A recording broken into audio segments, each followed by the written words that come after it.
1127 F Avenue was originally designed by Reckwood and Jackson architects. The house was designed in 1925 and I believe completed in 1927. I think the original cost of this house was $57,000, if that's even imaginable. And it was done, I think, in the most perfect style. If we look at classic work in this style architecture and textbook work, this house had all the elements of what was done by George Washington Smith and other renowned architects. Richard Requa, who is one of my heroes in architecture, he is a master architect and he really started the popularity of Spanish Revival architecture in San Diego. I have actually worked on a couple other Requa homes, and I've always fantasized about this house because, in my opinion, 1127 F Avenue is the crown jewel of Richard Requa's career. To think about what it took to build this place in the 1920s is incredible. I mean, they were a hard-working group of people that put this house up back then.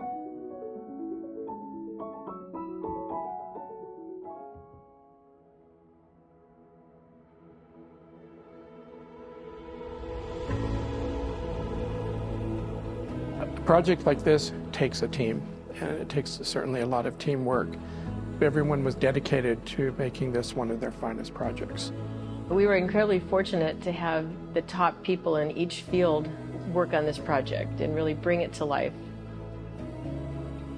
1127 F Avenue was a masterpiece before we got here. And fortunately, we were able to improve upon it. And in my opinion, it is the finest house in Coronado. It is a piece of art.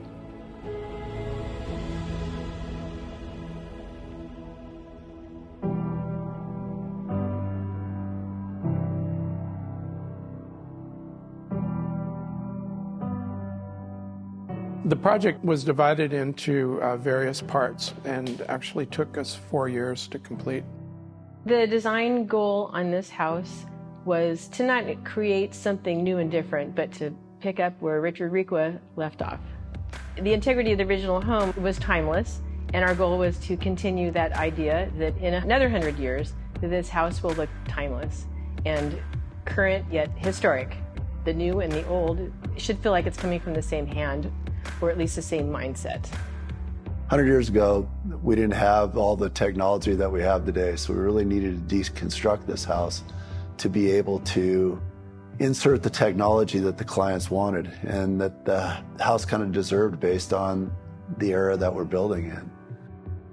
This has been the biggest and most complicated construction piece that I've built in my career. But my team and my crew, we like the complicated things. One of the largest challenges on this project was the basement. The basement's partially underneath the original masonry structure, which was a challenge in itself. We held up the masonry structure, dug underneath, and excavated out almost the entire backyard, which required enormous feats of engineering. There was 8 dewatering wells that had to be installed. We pumped 6 million gallons of water out of the ground to be able to install this basement. It has nearly a 4-foot thick foundation on the bottom. The top deck is 33 inches thick at the thickest spot. It has 5 miles of post-tension cable in it. It's built like a bridge. Another piece of that was holding up this giant brick house, but it gave us an opportunity to build this beautiful stairwell that went down to that space. At a grand basement, 7,000 feet, with a grand entrance that went down into it. We had the opportunity to create a movie theater that is truly one of the most amazing movie theaters, I think, that exists here in San Diego. And the screen, the sound system, the accessories, the lighting, the seating, there's nothing better and nothing more elaborate.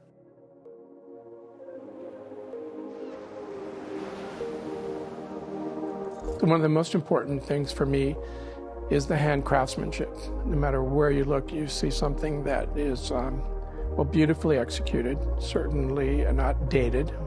The artisans that were brought in to work on this house were really from all over the world. It's a global effort, to try and get some of these things assembled here in this home.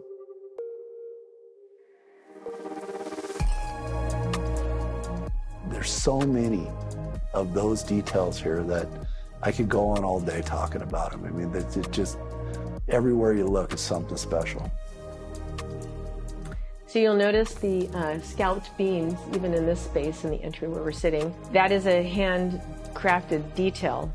And so to recreate that detail, we were fortunate enough to have a woodworker who was able to do that work. One of the most important parts of our project was the opportunity to work with Albert & Holmes, which is a family here in San Diego that are specialists in trompe-l'oeil work. The trompe-l'oeil that was designed for this house basically became part of the architecture of the house, being that there were painted designs, geometries, stencil details, freehand floral details. It basically applying art to the architecture. And many of the products that are in this house are brought from other countries. The arch ceiling down in the basement, those pieces up there are reclaimed English roof tiles. They were somebody's roof 200 years ago, and we were able to cut them down and make them look like bricks and install them on the ceiling down in the basement. We brought materials in from France that are 17th and 18th century stone materials. We brought in some of the architectural details of a stone surround that's from Portugal, that's part of our garden. And then when we needed things that we couldn't find, we made them.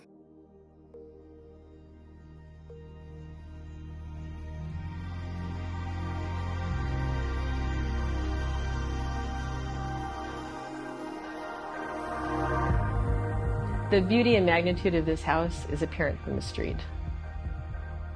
One of the very strong design elements of the original home was the symmetry between the covered loggia, which consists of 3 arches, and its symmetrical alignment with the tower in the backyard.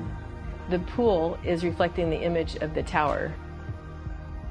Well, I think number one for me is seeing the project finished. I really do appreciate the livability of the project. Certainly we maintained the architectural integrity of it and even improved in terms of the quality of that architecture with the changes that we made. My vision of what I'm doing is different after working on this project. It really is.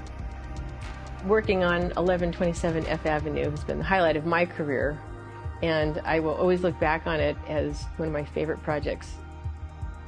To be able to work on something like this residence is an honor to my legacy.